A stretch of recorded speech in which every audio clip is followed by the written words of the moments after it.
Good morning, everyone. It's 9:30, so we're going to get started.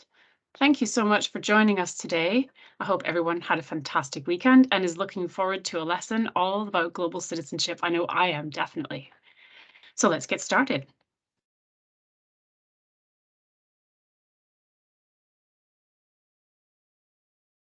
Like I said, thank you so much for joining us today. I'm really excited to be sharing our special guests with you today and learning all about global citizenship. So first, as you can imagine, today we're going to be talking all about all things global citizenship. But first, I wanted to know what you think global citizenship is. If you haven't already, take a moment to think about that and then share your answer with your teacher, and your teacher can type it in the chat for us. Let's see what everyone thinks it is. Let's see if we all have a good idea of what we're talking about this morning. I'll have a look at the chat and see. Oh, there's some people saying hello. Hello to you too. Wondering if you think global citizenship is a specific thing or lots of different things. Can you think of an example of something that you do in school? People sharing ways to help the planet. That's a good one. Being kind and happy. That's a good one too. A person who lives in a country. Well, that's all of us. Yes. Supporting other people throughout the globe. Oh, that's a good one. I like that one. Living in a city and learning to get on with each other. About people from all over the world. Yes. Some good answers in here. You've obviously given this a lot of thought. Making positive changes. Well done. Global citizenship is about where you live in the world. Oh, the answers are coming in fast now. People worldwide, someone who is responsible, kind to other people, and friendship. And another answer is when people work together to get things done. Oh, I like that one quite a bit too. That's a good one. So obviously there are some really good ideas of what it is that we're talking about today. Let's have a look at what it is. You're all right in some ways. It has to do with all of us living on this one and only planet, and with being fair and looking after each other. And also with the activities of big organizations like the United Nations and big concepts like Sustainable Development Goals or human rights. You might have heard of the human rights if you're doing rights respecting schools or looking at the United Nations rights of the child. So that is the kind of thing, these big organizations help us to do the things that we need to do to be good global citizens. So that's what we're going to be looking at today with our guests. It also has to do with remembering and connecting with faces behind these big organizations, concepts, and places, because just like you and I, and despite sometimes seeming very different, every person in this world, whether it's around the corner or on the other side of the world, we all go through our lives with very similar experiences and expectations. We all enjoy having a laugh with friends. We all really enjoy eating something we like. We all feel pride when we achieve something that took a lot of effort, fear when something goes wrong, and sadness when we don't feel accepted. We all feel hope for feeling loved, valued, and cared for. And when we remember this, that everyone carries a story behind them, we start looking at people with kinder eyes, which is the real heart of being both a local and a global citizen. So what are we going to learn about today? We're going to talk about what a global citizen means, especially being a good one. We're going to talk about why using our voices together can be positive for us and for everyone around the world. And we're going to talk about how remembering all of these stories, that every face has a story worth listening to, helps us to connect and to care. So what would we like you to do this week? This week, we would like you to do something kind, a simple act of kindness. Think of someone who could do with an act of kindness. Maybe this is someone in your class, maybe it's a neighbor or someone you know. Someone who could use a smile. And something kind could be writing a nice note or making them a craft. Could be reading a story to someone or listening to their stories. Maybe it's a class visit. So many things that you can do to be kind. So have a go as a class and decide what you'd like to do that could bring smiles and spark a sense of kindness. And now it's my absolute pleasure to introduce Emma Gardner from Christian Aid, who is our first guest for today. And Christian Aid is a charity that works in the UK and around the world to end poverty and injustice. So welcome, Emma. I'll stop sharing and let you take over. Great, thank you.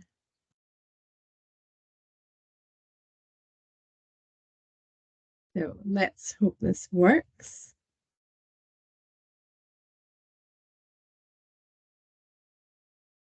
Okay, can you let me know if you can see that? Maybe Katrina can let me know. No problem, that looks fine. Perfect. Okay, so good morning, everybody. What a lovely way to spend a Monday morning.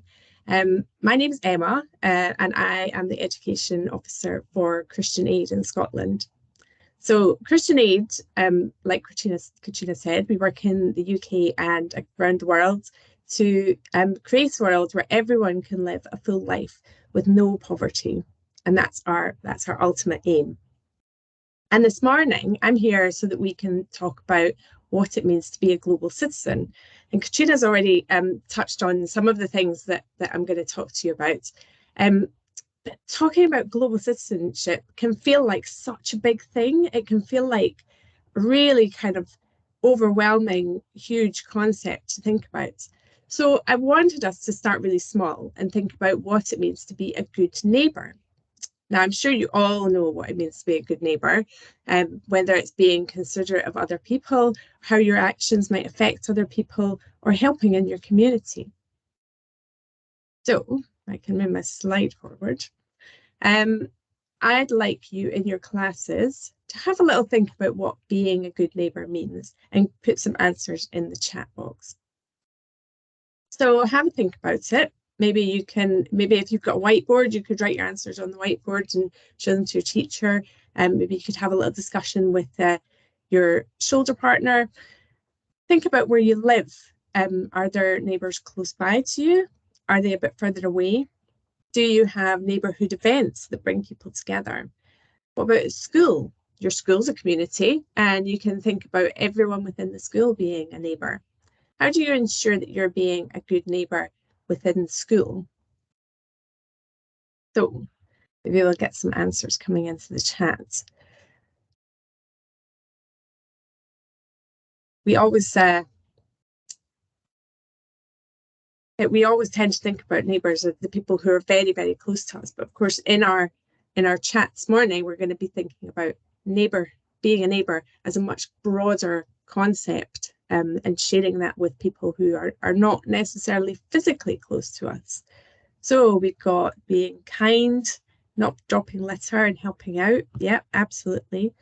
Being respectful, kind and helpful, helping in an emergency, giving new people welcome gifts. I love that idea. That's a really nice way of welcoming people into a neighbourhood, isn't it? And what else do we have? Sharing our baking. Oh, I love that. When neighbours come around with some fresh baking, saying hello, looking after people's pets when on holiday. Lots and lots of lovely ideas there, of how we are good neighbours, how we help people, treating everyone the same. That's such a lovely idea as well, isn't it?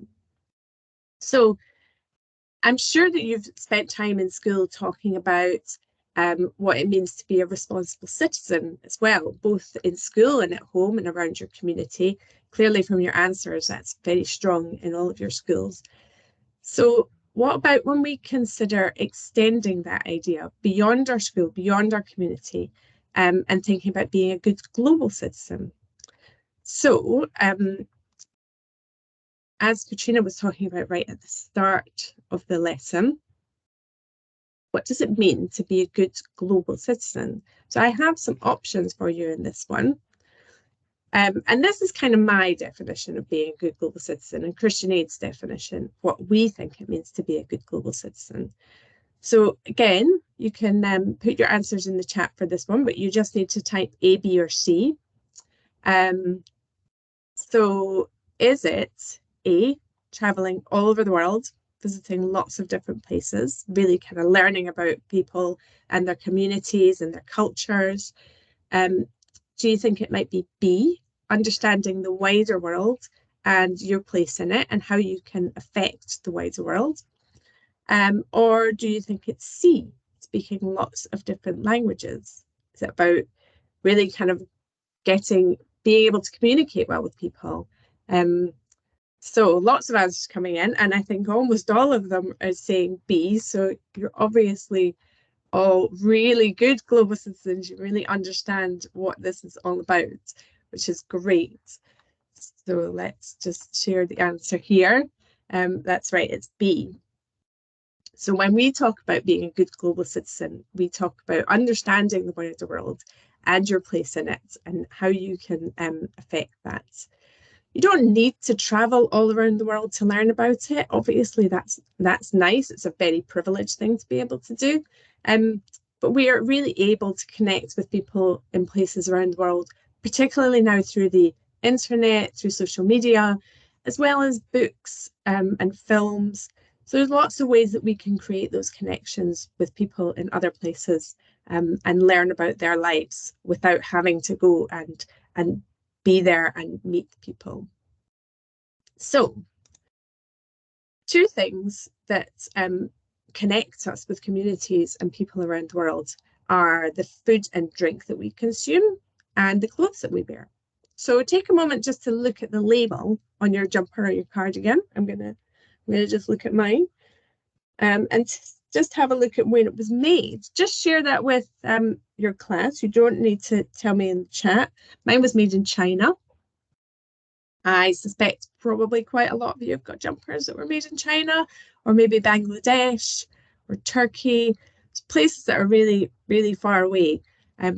Often that's where our clothes are made.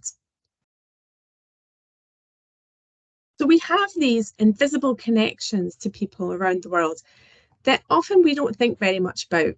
But it means that we have a responsibility to think about the way that we interact with the world, about our rights and our responsibilities in relation not just to our immediate neighbours, but to our global neighbours too, and to consider how our actions impact other people.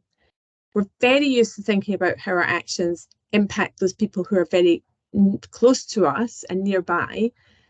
We're taught from an early age to be kind and considerate. We care about looking after people and treating others the same way that we would like to be treated, whether that's in our families, in our classrooms, in the playground, on the football pitch, and in our communities. So what happens when we extend those ways of thinking beyond our immediate environment? What happens when we start to apply those principles of treating others well and things being fair more widely, including that wider world on which we depend? What's it look like when we think more deeply about the treatment of the people who made your jumpers, who grew the coffee that I'm drinking, and whether things are fair for them? It means becoming more aware of the global picture and giving real care and attention to whether things are right and fair across the world. It also means thinking about the difficulties that communities farther away from us are facing, whether that's because of conflict, hunger, or climate change. So I showed you my cup of coffee, and I brought along the packaging for my coffee to show you where it's made. So I don't, oh, they'll all start to disappear when this happens. This is a bit strange. So you can hopefully see that. My background's going all a bit funny. I hold it right there. So my coffee is made in Peru. And you might have also spotted, while it was kind of fading in and out of the background there, that it has a fair trade logo on it. So I tried to only buy fair trade tea and coffee because I know that it means that the coffee farmers will be paid a fair price for the coffee that they're growing. It's a small action for me to take, but around the world, many, many people buy fair trade tea and coffee, and so it has a much bigger impact. And I should say that the girl in the picture that you can see on the slide is actually holding a cocoa plant. So that's where we get our chocolate from, and she is in Nicaragua growing some lovely chocolate.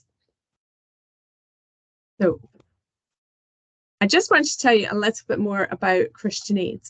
Christian Aid is a charity which believes that our actions, motivated by love and generosity, can change the world for the better. These can be large actions, but they're often the combination of many small actions. We work with people living in poverty, no matter what their faith is or if they have a faith at all. The charity is called Christian Aid because it was started by Christians who believed that all people are precious and that we should care for one another. Christian Aid has one big aim, which is to end poverty altogether and to help all communities to become places of hope. And Christian Aid believes that even in some of the world's toughest places, love builds hope. And by taking small actions together, we can make a big difference. So many of the challenges that we see in the world at the moment are caused by inequality. Inequality is the unfair situation where some people have more than others. We often think about this in terms of money, but it can also be things that we can't see, like opportunities, rights, and power.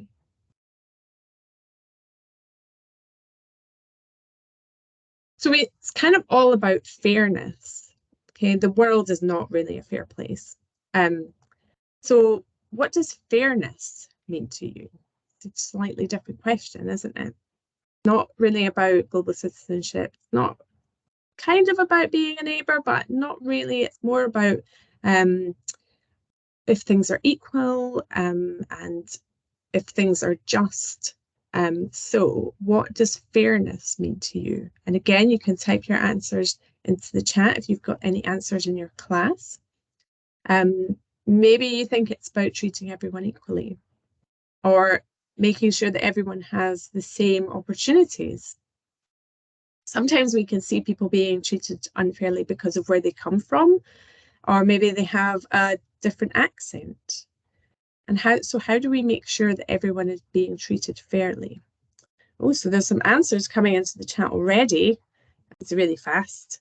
So it means feeling equal and getting the same as others, being included, helping others when they need it, being kind. Yeah, all great answers. Equal rights. Yeah, and again, you've probably learned a lot about this in school if you're doing rights respecting schools, and learning about the rights that we have and the rights that everyone has across the world.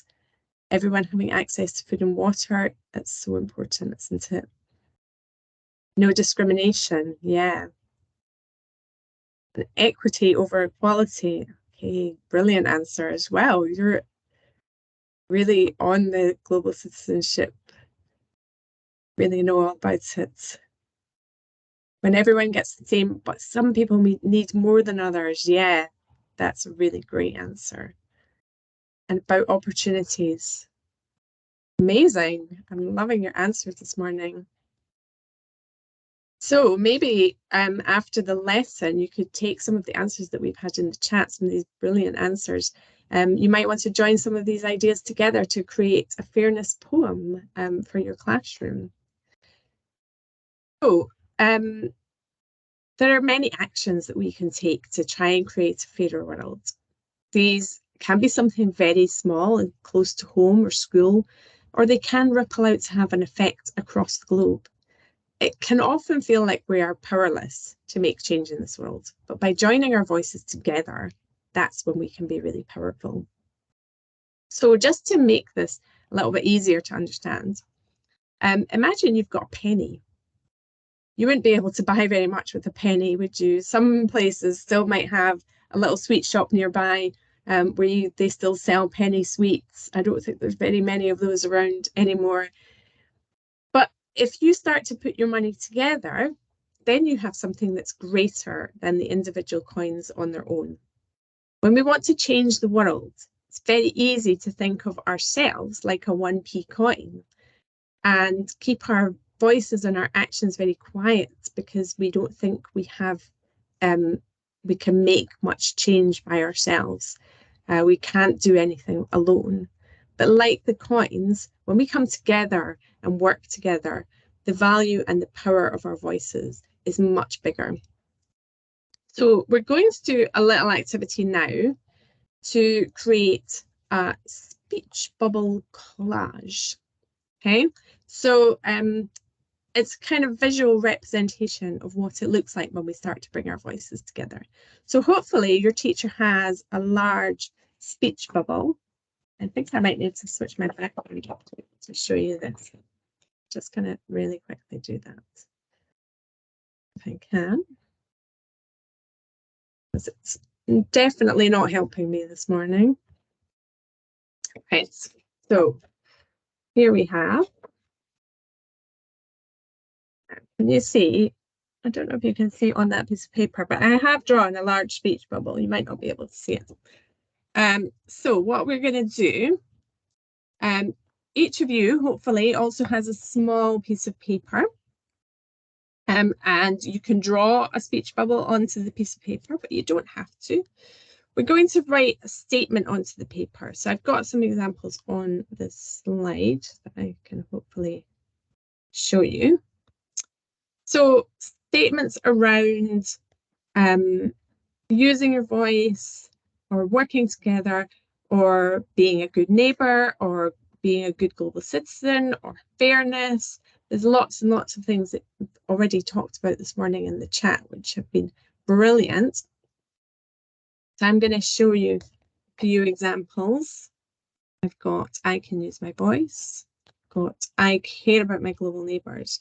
And as we start to build up the number of speech bubbles on our piece of paper, then you'll start to see that it makes much more of an impact as you add more. So I've got some post-it notes.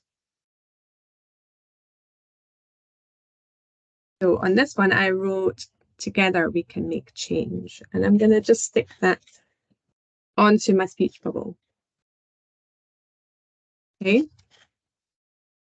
I haven't written on all of my post-it notes, I'm going to be honest with you, because I ran out of time this morning when I was preparing all of this. But hopefully what you can start to see is how much better it starts to look as we add all of the speech bubbles on there.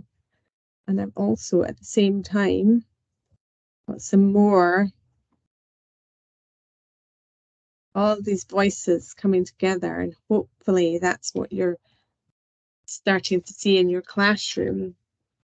You're able to write a statement on your piece of paper, bring it to your teacher, start to stick them together.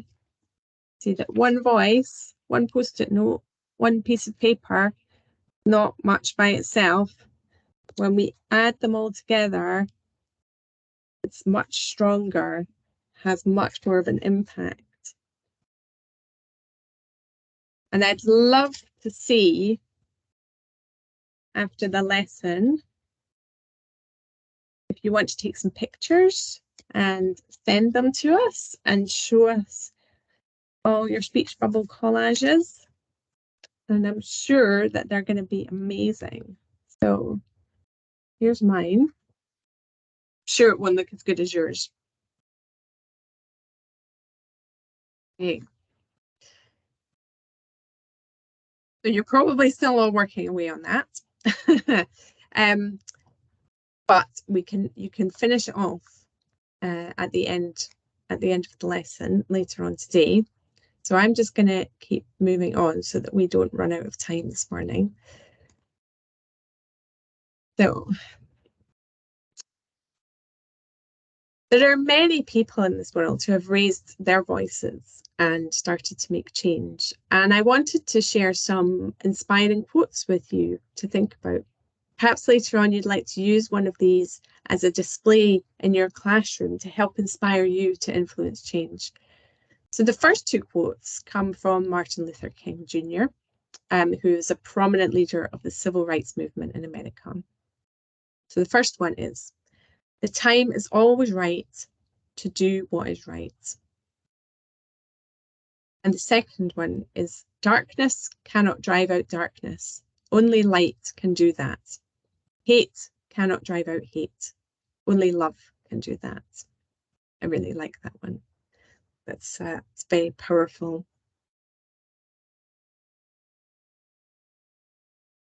The next quote I have comes from Harriet Tubman, who was actually a slave, who became a social activist in America. "Every great dream begins with a dreamer. Always remember, you have within you the strength, the patience, and the passion to reach for the stars, to change the world. Wow, that's really inspiring, isn't it? Sure, you're all going to feel like going out and changing the world after this.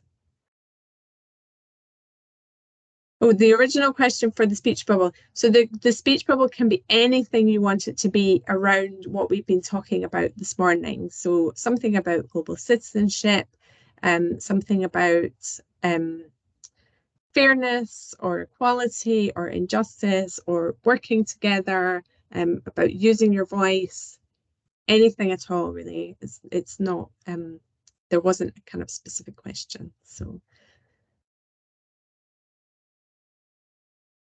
Okay, and the last quote that we have is from Greta Thunberg, who I'm sure that many of you have heard of.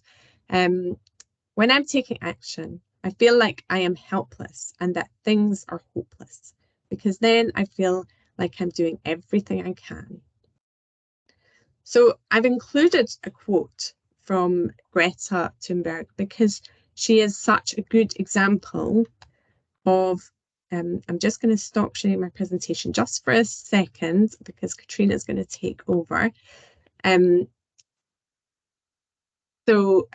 Yes, so I've included a quote from Greta because she's such a good example of someone who used her voice to make change. She started striking from school every Friday to sit outside the Swedish Parliament by herself, and raise awareness of climate change and the need for governments to take action. So at the start, she was on her own, and she went every single week in any weather.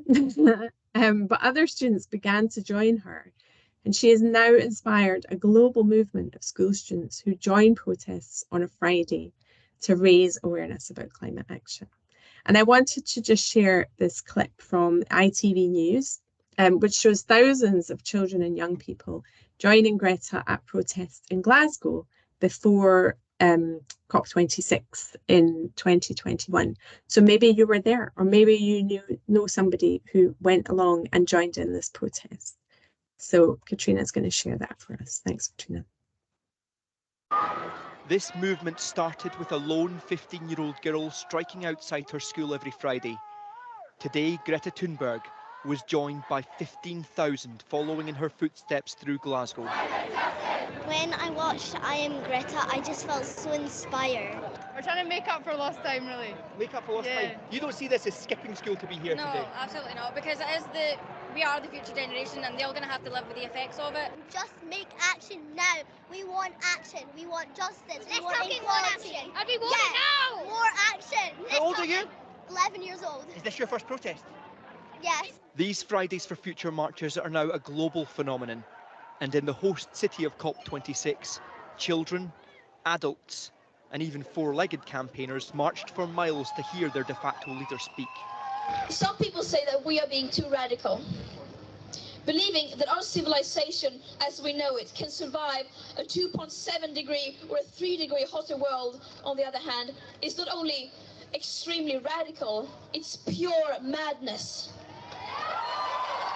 She wasn't asked to speak to world leaders at this COP, but Greta Thunberg proved to the politicians she doesn't need an invitation to be heard. I think Greta's doing a lot. She's only 19, I think, and she's made a lot of differences. A lot of people are listening to her. It was just incredible knowing all the things that she's done for the planet, and just thinking that I've actually got to see her in person is just incredible. World leaders already left Glasgow COP, but they aren't the audience anymore, because this green revolution, led predominantly by young women, isn't here to ask for change, they're here to start it. Peter Smith, ITV News, Glasgow.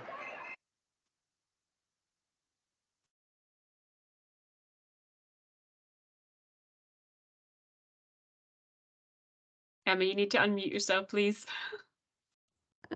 Let's always do that on Teams. Yeah, I love that video clip.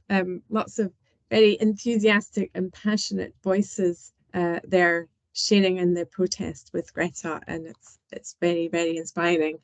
So I just wanted to move on to sharing a story about a school that has influenced some change. because it's easy to think, oh, well, we have to go on a protest, we have to be out on the streets. And we absolutely do not have to be doing any of that to be influencing change. So Shocklatch School is a school in England that wanted to campaign on an issue that they were passionate about, which was plastic waste. But rather than writing a letter, they took a very different approach. Their teacher found out about craftivism, which uses craft and creativity as a tool for kind, quiet, and small protests that can have a really positive difference. So the first campaign that they ran was called Don't Blow It, and they made a hanky. So the school had, I'm sure this is common in many schools across the UK, they had plastic juice containers with disposable straws delivered every day for the children to have with lunch. And the class decided that they were going to make a hanky for the managing director of the catering company. So they embroidered their school vision statement onto it, and they sewed on an old school logo, and they stitched on Don't Blow It, along with a strapline that the class came up with. There is still hope. Act now. They then invited the managing director of the catering company into school, and the children gave a presentation on what they'd been learning about plastics and its effects on the marine life. And they presented him with this hanky that they had beautifully wrapped up with lots of thought and care. He was really bowled over by their work, and amazingly agreed there and then to offer not just their school, but every school in their area an alternative.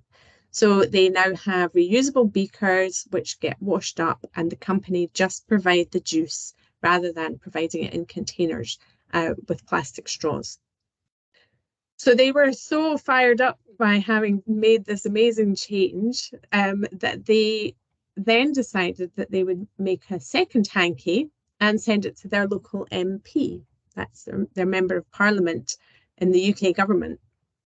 So she framed the hanky that the class had sent her and hung it up in her office in the Houses of Parliament.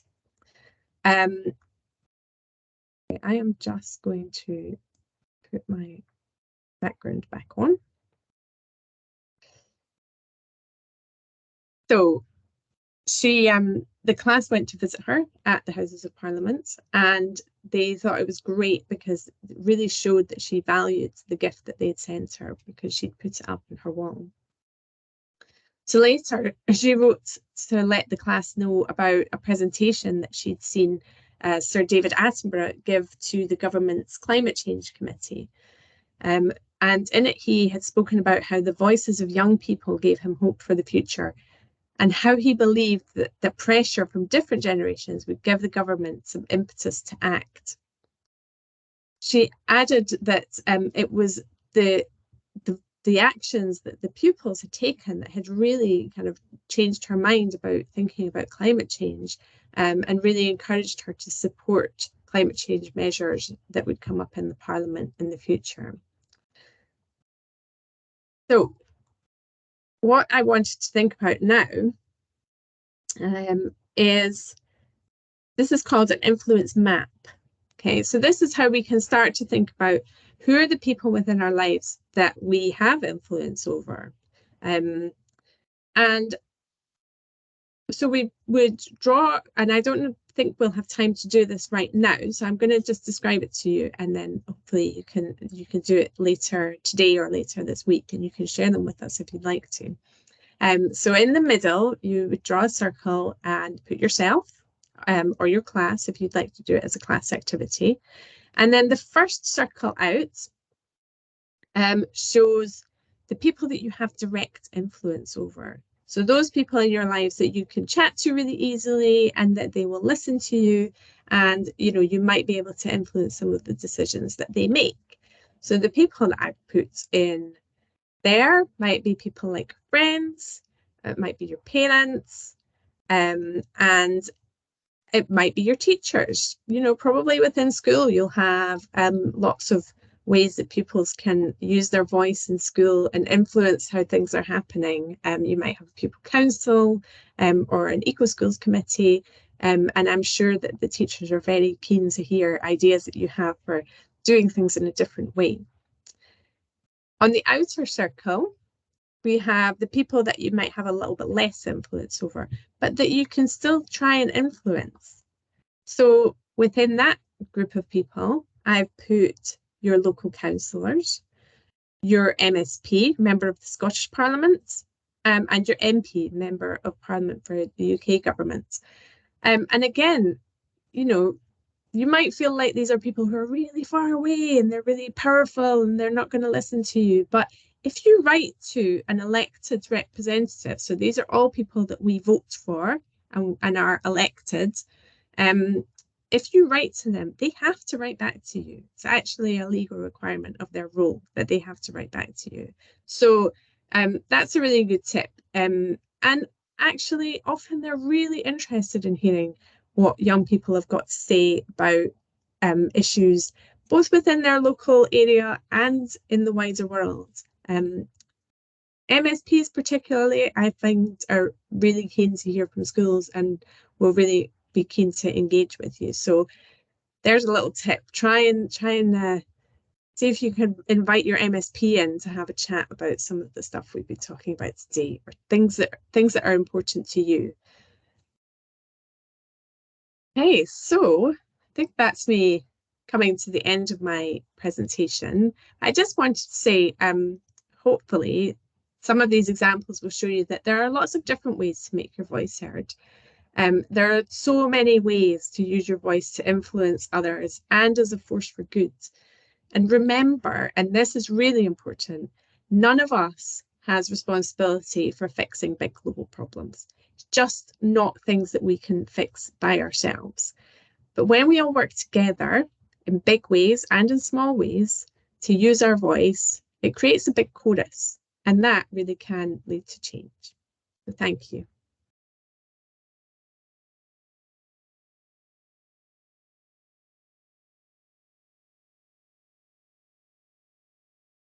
Thanks, Emma. That was amazing. Thank you so much for your presentation and for the activities that I'm sure lots of classes will have time to finish up later on. Like I said in the chat, if you didn't get time to try the circles activity, we'll put that one in the resource folder because I think that slide would be really useful to refer to when you're talking about the activity later on today or later on this week.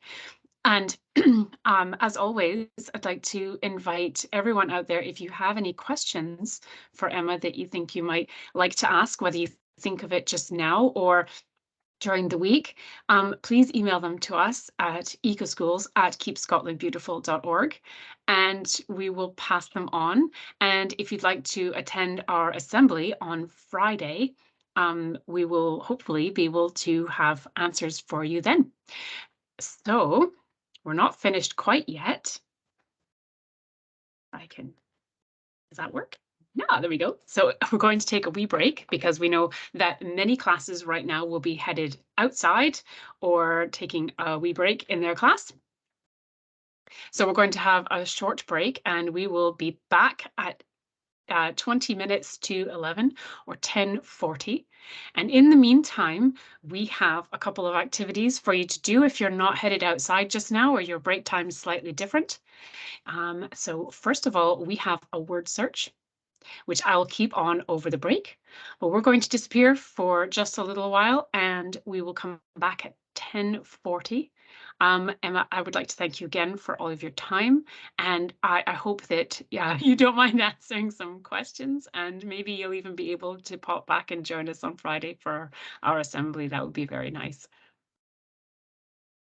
Right, so I will put on our first activity, our word search. Now, don't put the answers in the chat because we want to make sure everyone has a chance to have a go at it. But if you see how many words you can find and there's one more that isn't on the list, you just have to find it. I'll post the answers after the break. We'll see you soon.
Hi, Nicola. We're not quite ready to start yet. It's just going to start at 10:40. So, Okay, cool. okay, you can just turn your camera and your microphone off, and we'll see you then. Okay, Okay. okay.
Hello again and welcome back.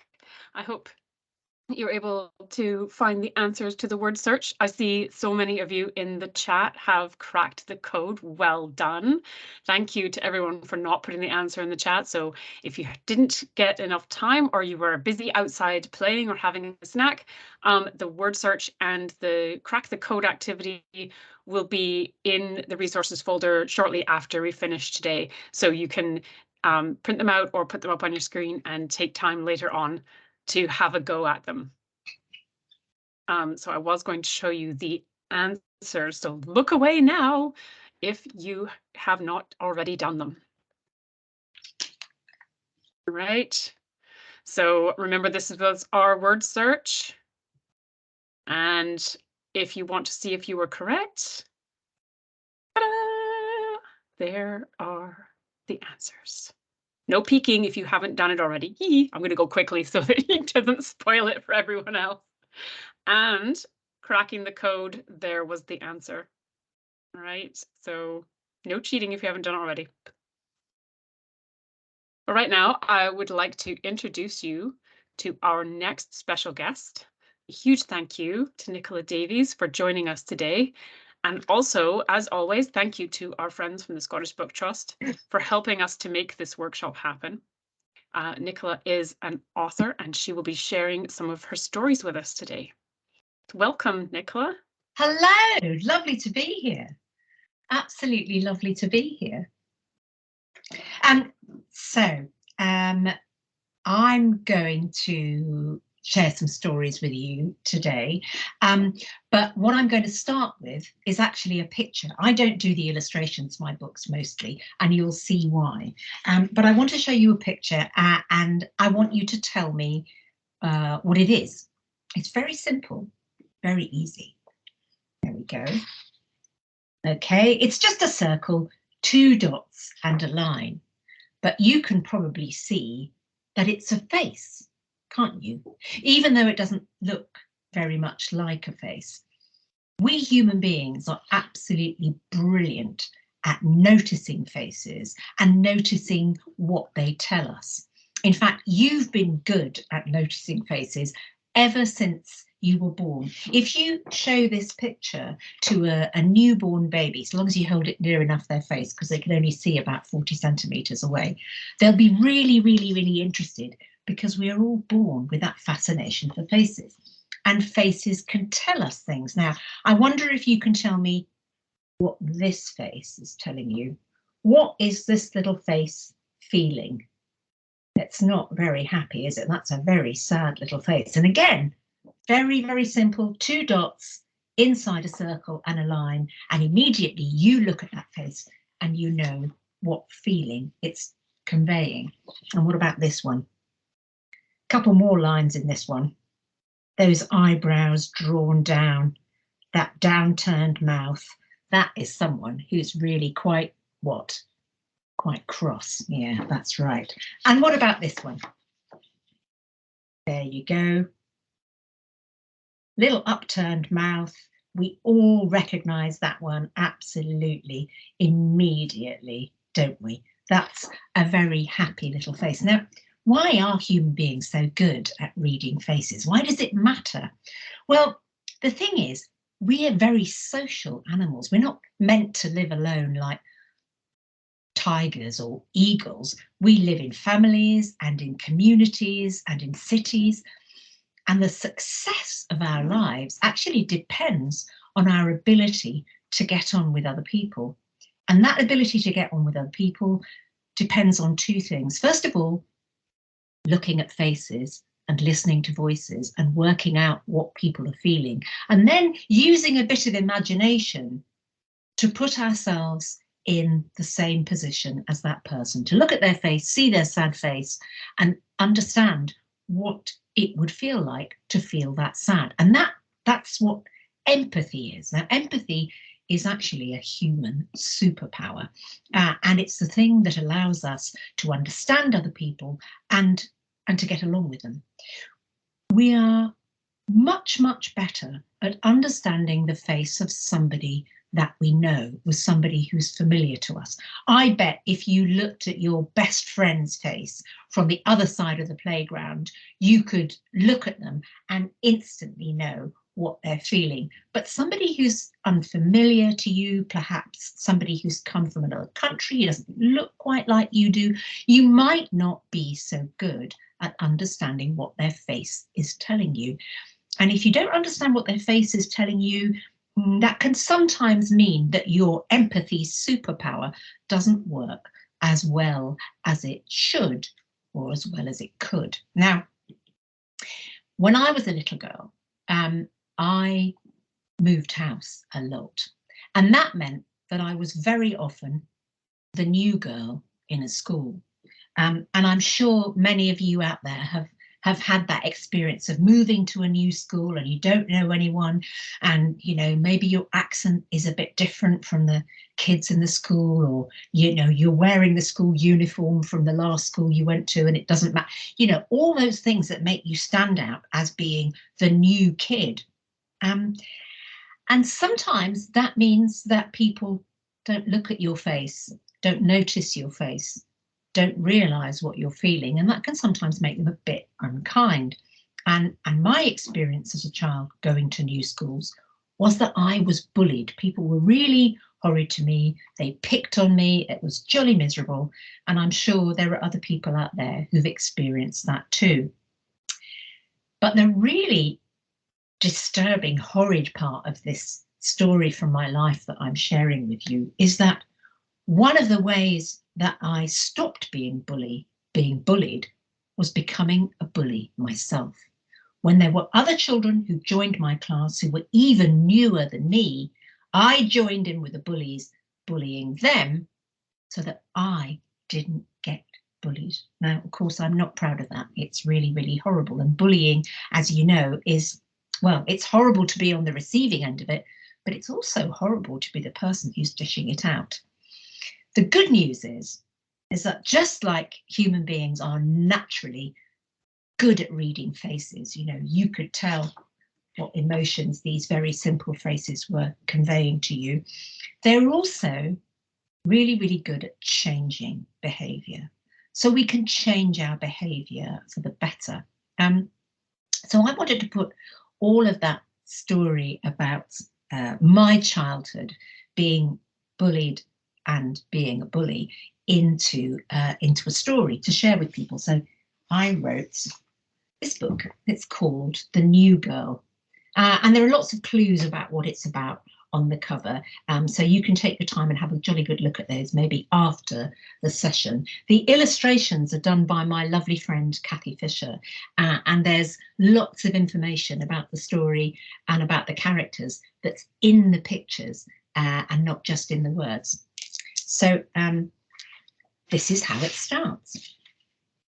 I'll just show you the first page. There we go. There we go. So there's the cover. You can see the cover.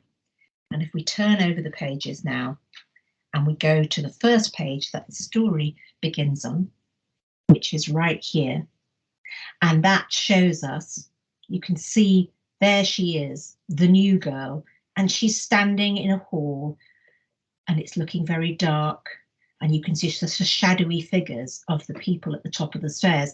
And actually the person telling this story, the person whose voice you hear through the words of the text, isn't the new girl, it's the person who bullies her. So I'm going to read it to you now. The new girl didn't look like us.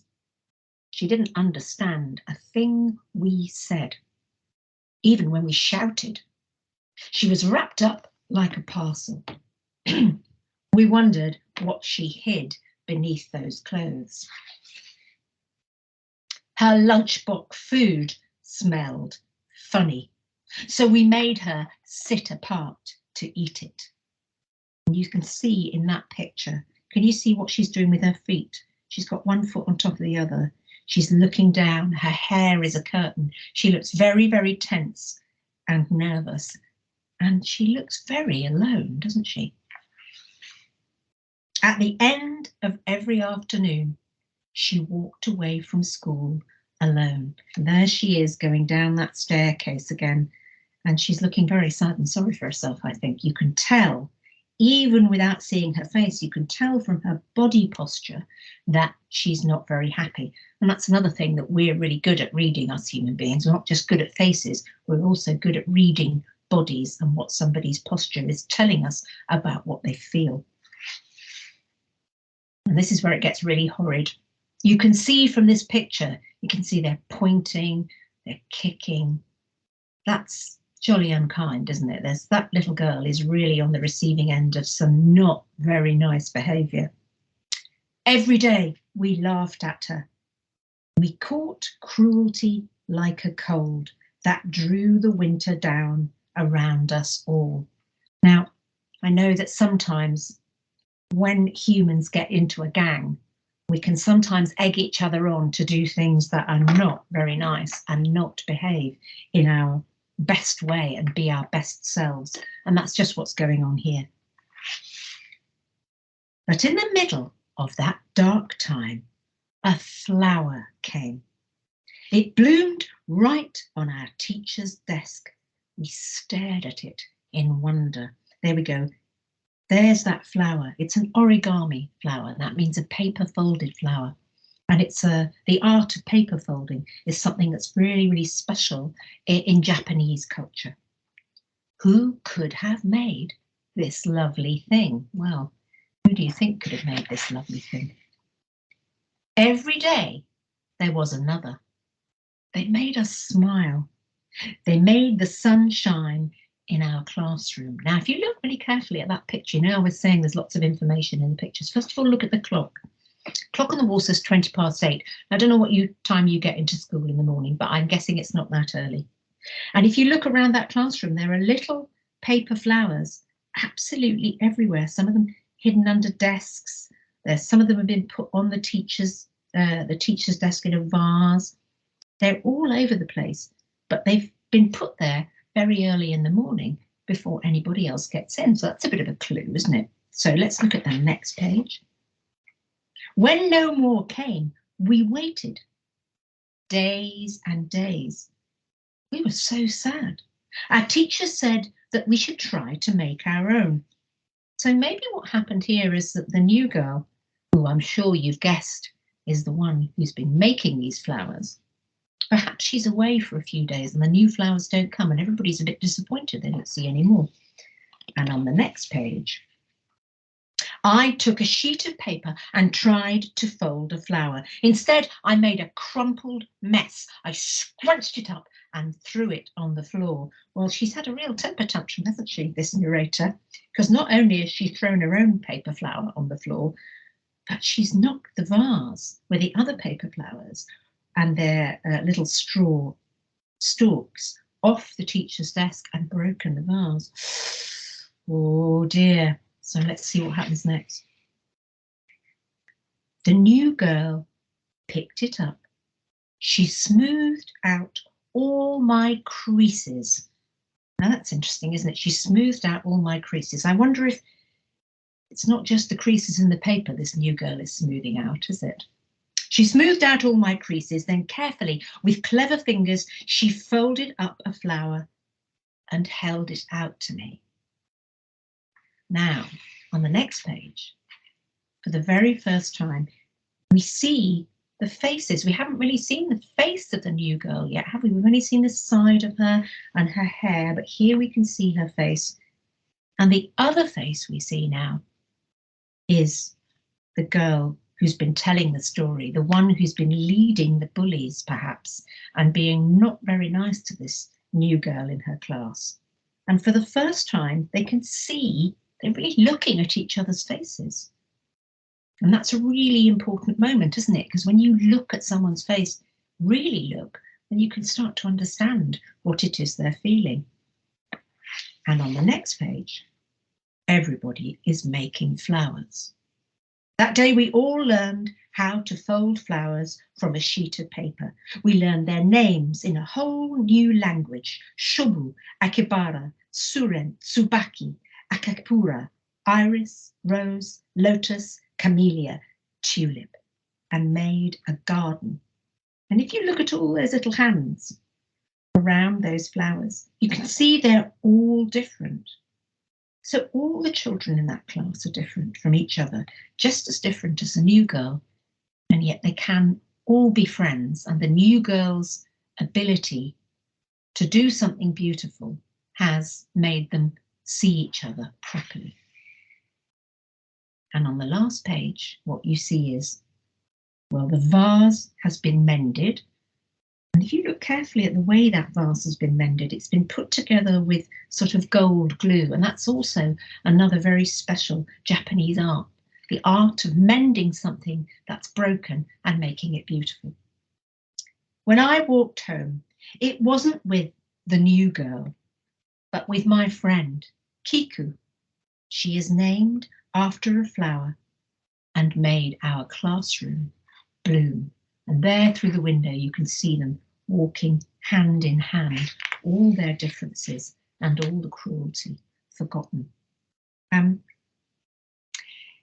One of the things about this story is that you'll notice this little girl is labelled at the beginning, the new girl.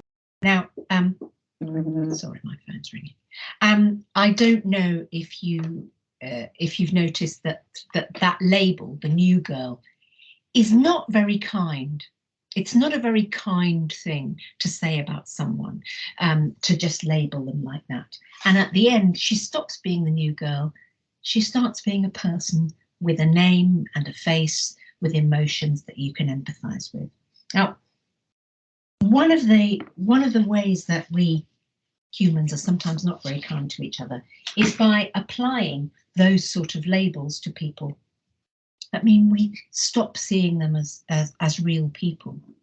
And one of the words that you hear a lot these days is the word refugee. Now, of course, a refugee is a word for someone who has had to leave their home behind.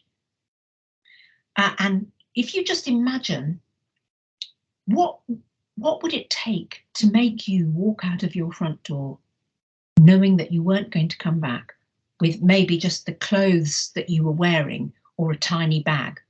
It would have to be something pretty awful, wouldn't it? So a refugee is usually someone to whom something not very nice has happened. But sometimes that word is used, I think, quite unkindly. And a few years ago, I felt that very, very strongly. There was a report on the news about 3,000 unaccompanied child refugees. That's what the news report said. That's how it described them. 3,000 unaccompanied child refugees. Okay, so I'm just going to talk about a little bit about that. Unaccompanied. That means an unaccompanied child is somebody who is under 18, sometimes a lot under 18, perhaps your age or younger. And unaccompanied means they haven't got anybody with them. They haven't got a family member.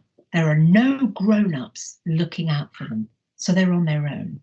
So being an unaccompanied child is a pretty difficult thing to start off with if you haven't got any family or any grown-ups taking care of you.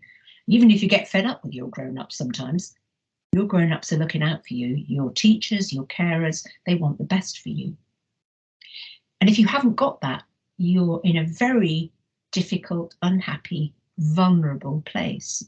And if on top of that you are a refugee, someone who's had to come away from their country, from their home, maybe to a place where they don't even speak the language, they don't understand what's going on around them, and they've had something very horrible happen to them, they're in a very bad state indeed, and they're certainly someone who we should be helping. So when our government said, we're not going to let these unaccompanied child refugees come here to the UK and be helped, we're not going to give them refuge, we're not going to be kind. In fact, we're going to be the exact opposite. We're going to be jolly cruel and unfeeling. We're going to, if you like, completely ignore their sad faces. We're going to ignore their tears. We're going to ignore their fear and just leave them to it. I got really, really, really, really cross. But what could I do? Well, I'm a storyteller. So what I can do is I can tell stories that hopefully try and change the situation. And what I tried to do with the story I'm just going to read you is I tried to make people see that these unaccompanied child refugees were just kids who needed our help, each one of them with a life and feelings that was important and individual. So I wrote The Day War Came, and it's written from the point of view of a little girl. Well, you'll see. And the illustrations, which are very beautiful and very sweet, are by a wonderful illustrator called Rebecca Cobb. And she did a fantastic job because she was very, very, very pregnant with her second baby when she did these illustrations, and she just finished them in time before the baby was born. Now, this story, I have to tell you, is a little bit upsetting in some places because obviously it's about something a bit upsetting. So I'm just giving you the heads up about that. So here she is in the first picture. She's the person in this story who's telling the story is this little girl in the middle there with a green and white scarf. And you can see she's sitting with her family and her little baby brother there. And you can see out of the window the sort of place that she's living. The day war came, there were flowers on the windowsill, and my father sang my baby brother back to sleep. My mother made my breakfast, kissed my nose, and walked with me to school. That morning, I learned about volcanoes.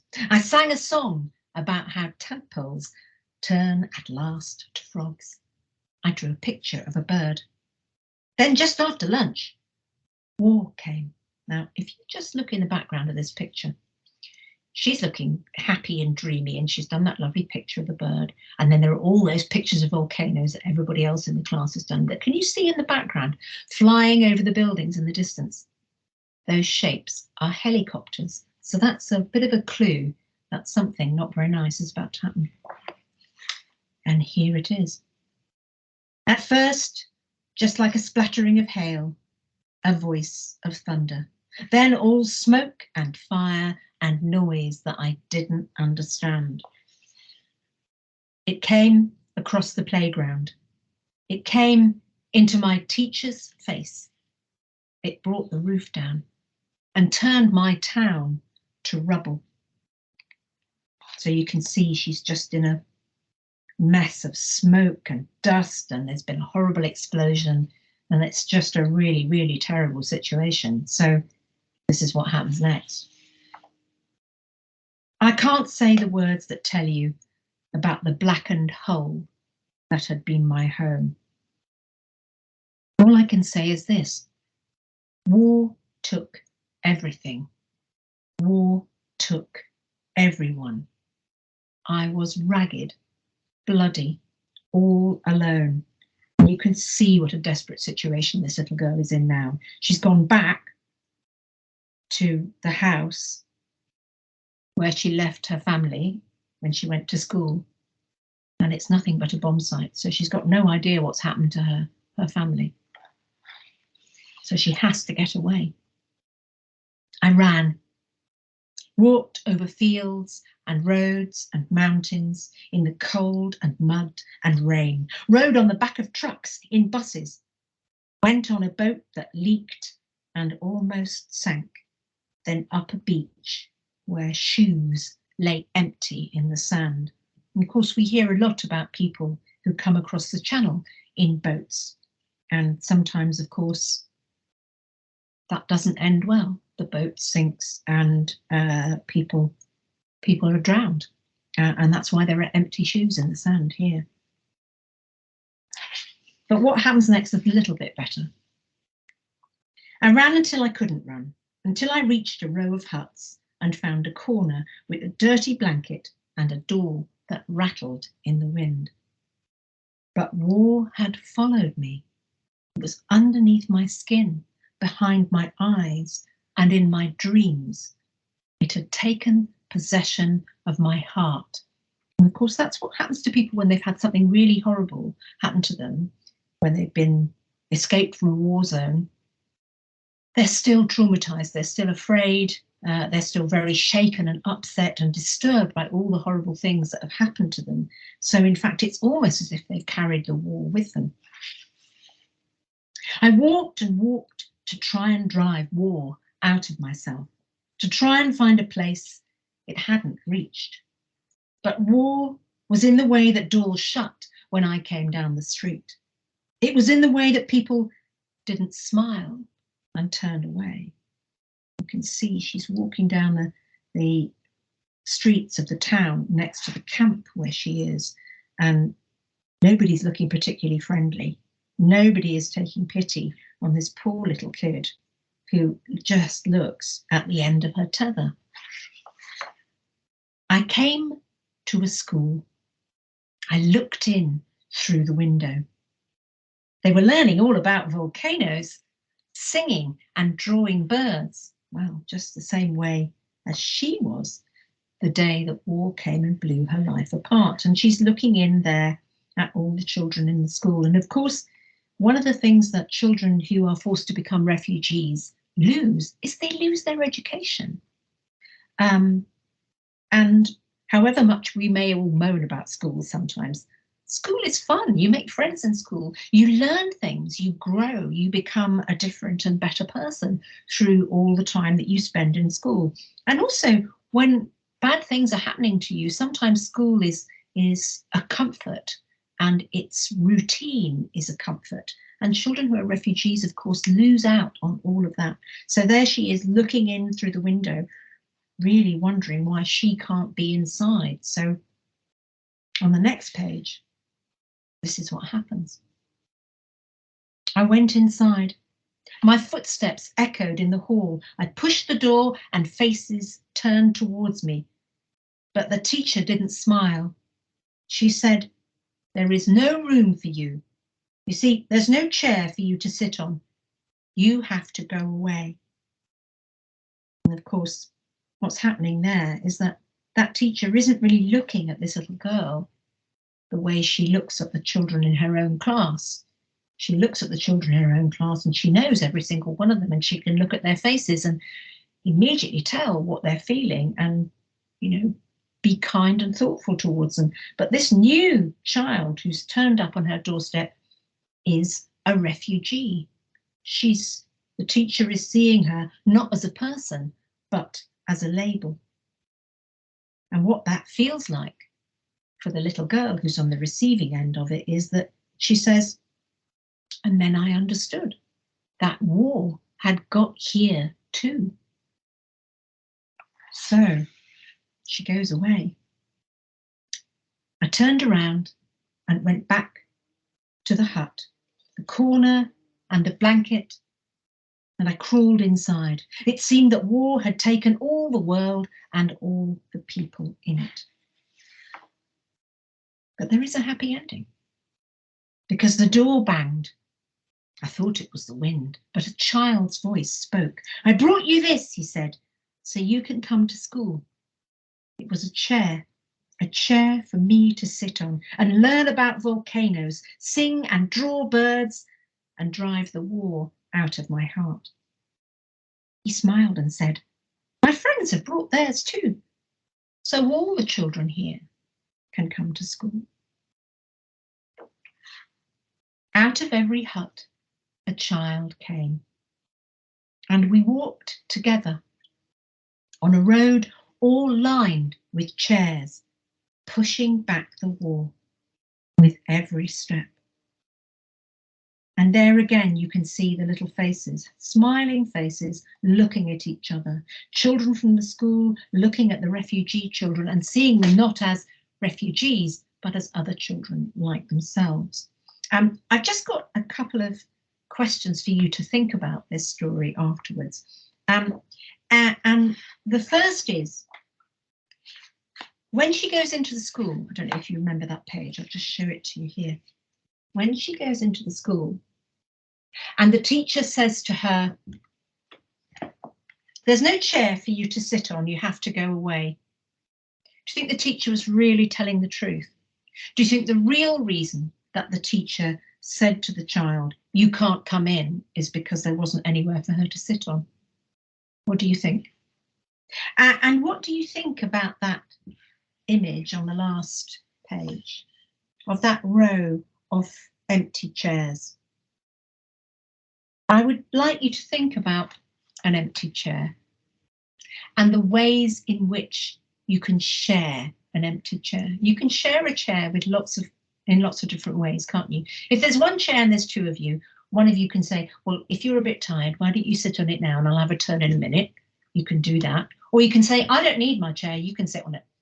Or you can say, well, look, you take half and I'll take the other half. There are lots of ways of sharing. So an empty chair is actually a really, really powerful symbol. And I've got another question for you now to lead into the next story I'm going to quickly share with you, which is, do you think being a refugee is a new thing? Do you think that migration, people moving from one country to another, is a new thing? We hear loads and loads and loads about it in the news all the time, don't we? But is it a new thing? Well, I'm sure you know, but it's not, of course. It's been going on for hundreds, if not thousands of years, right the way back in human history. Humans became humans in Africa. Do we all still live in Africa? No, we've gone all over the world, haven't we? So we've migrated. Sometimes we've migrated for good reason, just because we wanted to explore. And sometimes we've migrated because something horrible's happened, because there's been a war or a famine or who knows. And we've moved to another place. So actually migration and being a refugee is kind of really part of human history. And I actually found an example of that in the history of my own family. All of my family is very, very much from South Wales. I know I sound English, but I'm Welsh. And my mum, when she was a teenager, she used to go into the local cafe in the little town in South Wales where she lived, and she went in all the time, and she was always in there with her best mate, and she told me lots and lots of stories about the fun they had. But the cafe was run by an Italian family who had come to South Wales to escape what was going on, the poverty and unrest that was happening in Italy, and they came to South Wales. Many Italian families did. They came to Wales and they came to Scotland, and thank goodness they did, because what did we get? We got great coffee, we got ice cream, and we got pizza. Hooray! Thank goodness. And when I was thinking about writing a book about that story of Italian families coming to Wales, and my mum's stories about that Italian cafe really, really fed in to this story, which is called The King of the Sky. And I'm just quickly going to talk you through it. I haven't got time to read all of it. But it's also about pigeons, this story. And it's also about something else in my family that I'll tell you about in a minute. So on the first page, it begins, it says, it rained and rained and rained, little houses huddled on the humpbacked hills. So here we have a Welsh village, a Welsh mining village. You can see it on the next page. There's all the equipment from the mines and the chimneys and the little rows of houses on the humpbacked hills. And in the next page, we see a very sad looking little boy. All of it told me this is not where you belong. So he's come from lovely, lovely sunny Italy, and he misses home. And on the next page, you can see what he's dreaming about. He's dreaming about being in Rome, and the pigeons cooing and the sunshine and the smell of the vanilla ice cream from his granny's ice cream shop. And only we have time for you to read the whole story if you'd like to. I'll start reading on the next page. So he's okay. thinking about that. But the thing that happens for him, the thing that changes, is this, and we see it happening on the next page. He starts to make a friend. Mr. Evans, who's an ex-miner. Mr. Evans' face was crumpled and he could hardly walk, but when his birds flew, he smiled like springtime. I stood beside him and watched as his pigeons soared above the chimneys and the towers up to where the sky stretched all the way to Italy. So Mr. Evans keeps racing pigeons. Lots of people did that when I was a little girl. And on the next page, you can see these gorgeous pigeons flying against that lovely blue sky. On the next page, we've got Mr. Evans leaning over and talking to the little boy. They look like they're getting on really quite well now, don't they? A lifetime working in a coal mine had taken Mr. Evans' breath away, so he spoke soft and slow enough for me to understand. I like to see them fly, he whispered, after so long underground. So the little boy, of course, speaks Italian, and Mr. Evans probably speaks Welsh, but Mr. Evans is speaking Welsh nice and slowly, so this little Italian boy can start to learn and start to feel at home in Wales. Every day I came to see the pigeons. I'm training them to race, Mr. Evans said, and this one's going to be a champion. He put a pigeon in my hands. I felt its small heart racing underneath my finger and the push and power of its wings. Its head was whiter than a splash of milk and its eye blazed fire. Name him and he's yours, the old man said. I didn't have to think. Re del cielo, I replied. That's Italian for king of the sky. Now, when racing pigeons are raced, what happens is they get put in a crate. It still happens, actually, but it used to happen lots when I was little. And then they get put on a train and they get let out somewhere down the line, and then they fly home because they're homing pigeons and they can navigate their way home. Mr. Evans showed me how to catch the birds and slip them into a basket. Then we'd wheel the basket to a station in a barrow. How far today then, Mr. Evans? The station master would ask. My friend would name a station up the line. 5 miles, 10 miles, 20 miles away, a little further every time. They don't need a map like we do, see? Mr. Evans told me. They're born knowing how to find their way. All they need is a bit of practice.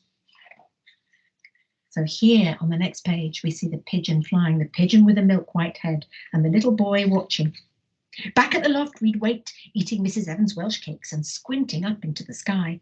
Look out now, Mr. Evans would say. Keep those young eyes of yours well peeled. It never took them long. From places far away, places they'd never been, the pigeons flew home, straight and fast as arrows. But the pigeon with the milk white head was always last, and still Mr. Evans said he'd be a winner. He's a hero, the old man wheezed, like the pigeons in the war, carrying messages when they were shot. Just you wait and see. So they do wait and see, and what happens is that the pigeon, Re del cielo, king of the sky, the pigeon with a milk white head and the eye that blazes fire, is sent on a race to Rome. He goes on a train all the way from Wales across Europe, and then in St. Peter's Square, on the race day, the pigeon is let free. But on the day of the race, as we'll see in the next couple of pages, what happens? There we go, you see. The race day dawned, a storm blew up. There's the pigeons being released, but what's happening? Lightning, wind and rain, and the little boy is in his home above the cafe in Wales, worrying about this pigeon. Is it going to make it? Is it going to make it? He doesn't know. Meanwhile, the pigeon is flying like mad. Over the Alps, you can see him fly in the next picture. There he is, over the Alps, but it's 2 whole days, and the little boy thinks that the pigeon is not going to make it. So he goes to Mr. Evans, and he says, I don't think our pigeon's made it, Mr. Evans. And Mr. Evans is determined that the pigeon has. The pigeon is going to find his way home. He's not going to want to stay in Italy. The old man's eyes blazed fire. Get out there, boy, he said, and welcome him. And so the little boy goes up to the pigeon loft and he looks up into the sky. Oh, he doesn't think the pigeon's coming, but Mr. Evans was sure. The rain had stopped. I ran out to the loft and squinted up into the clouds. A speck, a blob, a bird, a pigeon with a milk white head, a hero and a champion. And that little pigeon has flown all the way from Rome until he saw the chimneys and the humpbacked hills and smelled the smell of the Welsh hills that was home. And he flies right down into the arms of the little boy. And at last, the little boy feels that he is home, that Wales and the pigeon and Mr. Evans are where he belongs. Sometimes it takes quite a long time for people to settle down in a new place, but all it really needs is kindness and consideration. That little boy in this book couldn't speak a word of the language when he arrived. He felt out of place and unwelcomed and unhappy, but he made a friend, a kind friend who spent time with him, who looked at his face and really saw him and didn't see him as that little Italian kid from the new cafe, saw him as a real person. And I'm going to finish this morning by just reading you a poem, which is about what we need to do to see people as real people, not just somebody who's a label, not just the new girl, a refugee, the kid next door, that old woman, but people. And it's about love, actually, not like romantic love, but about love and caring and kindness and consideration. It's a very, very quick poem called Choose Love, which I wrote as part of this collection of poems. Welcome the traveller from the distant land with his unfamiliar face, with her language you don't understand. She is yourself. He is your kin. One day you too will have to leave without warning or goodbyes to travel to an unknown country. So choose love now while you still can. And part of choosing love is looking at people's faces, is listening to what they have to say, to listening to the stories of their lives that might be very different from their own. So why don't you find somebody? Could be somebody in your circle of care, somebody in your class, your next door neighbour, whose story is different from yours. Maybe you're somebody who's come from somewhere else, and the person whose story you listen to is someone who's always stayed in the same place. Or maybe it's the other way around. Maybe you've always stayed in the same place, but the person whose story you listen to and retell is someone who's come from somewhere else. Or maybe there's someone who's come from another time. Think about that too. Somebody who's old now, but who at one stage was, of course, young like you, but living in a different world at a time when, before computers and the internet. This is my grandpa's miner's lamp. And he told me lots and lots of stories about the time when he grew up, when he was a young man. And so through listening to his stories, I have a real idea of what it was like to grow up before there was electric light or running water. Listening to other people's stories, really looking at people's faces and trying to understand what they feel and what they think is a big, big part of being a global citizen.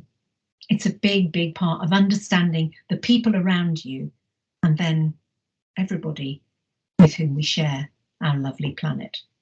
Thank you very much for listening.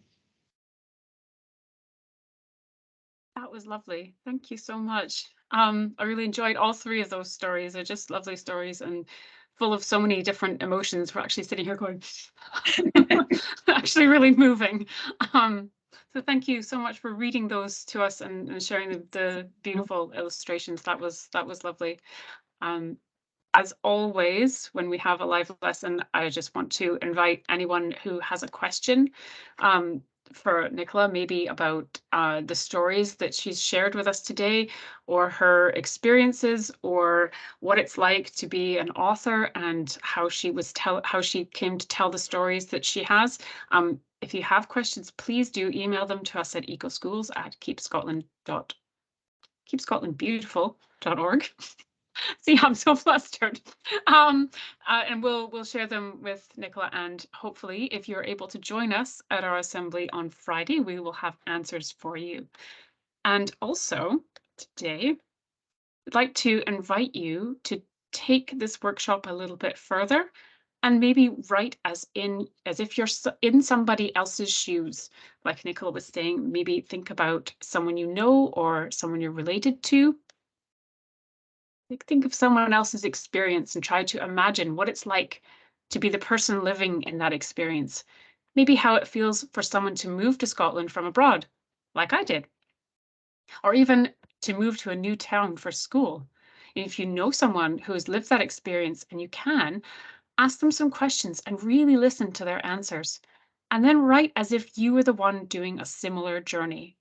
And if you do this activity, if you'd like to share it with us, we would love to share examples and we'd love to see your work as well.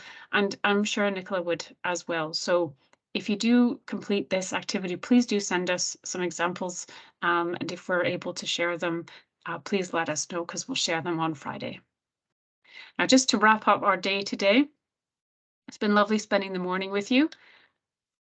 Just wanted to remind you, of course, that Spring Clean is coming up in March, and to say that if you would like to register an event, this is something you can do as a good global citizen to clean up some litter in your community. If you register your event before the 3rd of March, you'll get some free tabards while they last. We have a few boxes of children's-sized tabards left that we're going to give away. And this year there is a prize for the school that collects the most bags. So you have to let us know where you did your litter pick and how many bags you picked up. And we'll be sharing that in a league table online so you can see which school is winning. And I hope that you can join us for our next live lesson, which is all about Spring Clean.